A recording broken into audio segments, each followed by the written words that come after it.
Justin Galtin loses faith in Noah Lyles as strong statements to hurt ahead of World Championships. Noah Lyles is chasing a piece of history that only Usain Bolt has touched, yet the pursuit of a fourth consecutive 200-meter world crown is now being shadowed by doubt from one of the sport's most decorated veterans.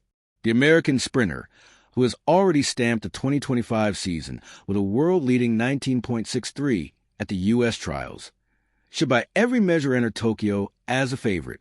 His dominance in the event has been consistent, marked by his record-equaling fifth national title, where he surged past Kenny Bednarik in the closing strides on June 30th.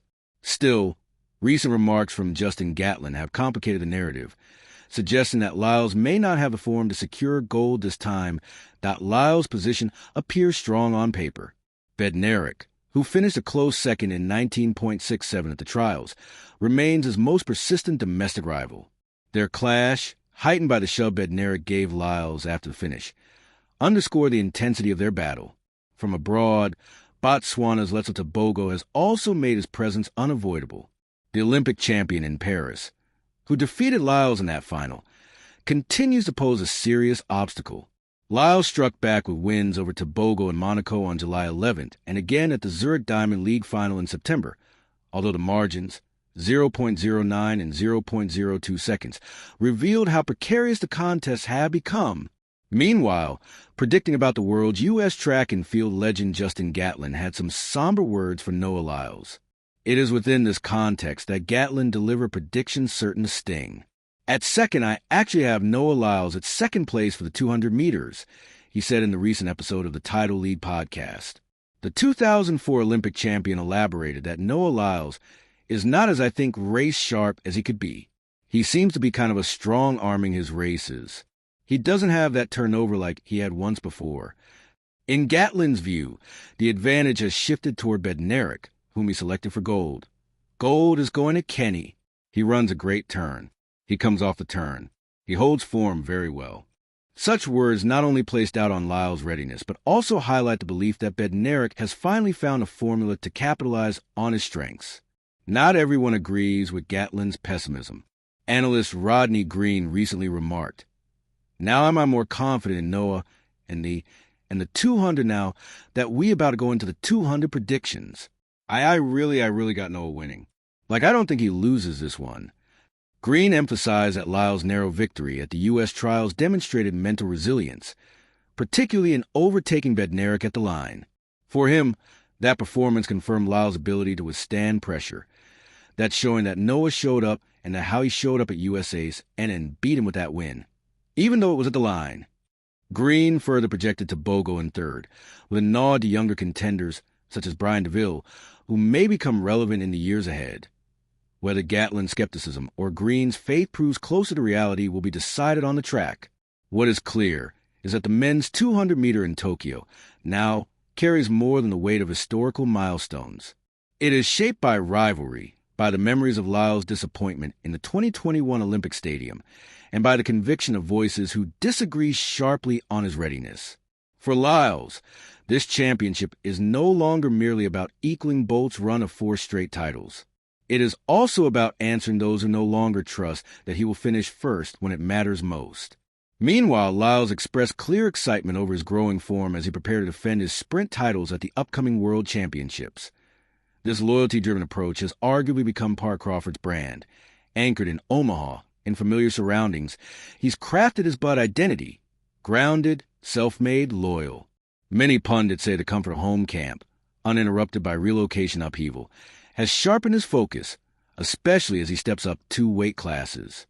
August 2024 marked Crawford's last fight, a win over Israel Madrimov for the WBA light middleweight title. Since then, he's been in prolonged training in Omaha, preparing for what may be the defining fight of his career. Noah Lyles embraces late surge in form ahead of world title defense. Noah Lyles spoke with unmistakable enthusiasm as he reflected on his progress toward defending both sprint titles at next month's World Championships. Having missed weeks of preparation earlier in the year, his return to sub-10-second form in Poland provided the reassurance he had been seeking. "I'm super excited because I'm seeing the progression," he stated in Lausanne, noting that his body was beginning to respond with the sharpness required for championship racing. The American sprinter acknowledged the imbalance in experience compared with many of his rivals, observing that everybody else has had probably 8-10 races already, while it only contested 3 100-meter events since mid-July. Even so, he regarded the condensed schedule as part of the challenge and preferred to measure the improvement rather than lament lost opportunities. The 9.90 performance placed him just behind Gatlin Thompson on the season's list, and Lyles viewed that result as a timely indicator. His immediate focus rested on the Diamond League in Lausanne, one of only 2 further appearances before the championships in Tokyo. For Lyles, the task was not only to sharpen his execution, but to carry forward the confidence that came from incremental gains. "This is the last 2 races that I'm going to have before we get to Tokyo," he remarked, while also pointing to an upcoming 200 in Zurich. His comments conveyed a quiet certainty about his direction.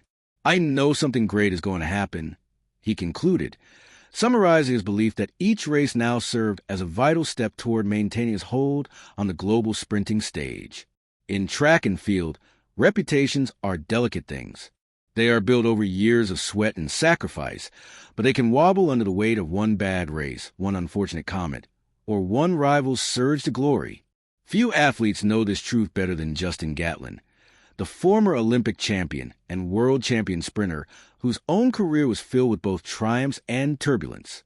Now, with the World Championships looming, Gatlin's eyes are no longer on his own lane, but on the man once hailed as America's torchbearer, Noah Lyles.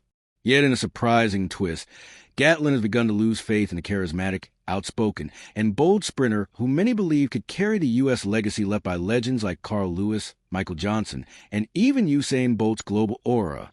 Lyles, the showman turned question mark. Noah Lyles has always been a performer as much as a runner. His colorful hair, daring fashion, unapologetic speeches, and dancing introductions made him a favorite for broadcasters and fans. He was marketed not just as a sprinter, but as track and field's entertainer-in-chief. His speed made him credible. His personality made him unforgettable. But charisma does not stop a clock. In recent seasons, while Lyles has shone brightly at times, cracks have begun to show. Races that were once easy victories have become closer battles. Post-race interviews, once full of joyous confidence, now sometimes carry a sharper edge, even defensiveness. Rivals like Letzel Tebogo, Arion Knighton, and Gatlin Thompson have started to make Lyles' dominance feel less.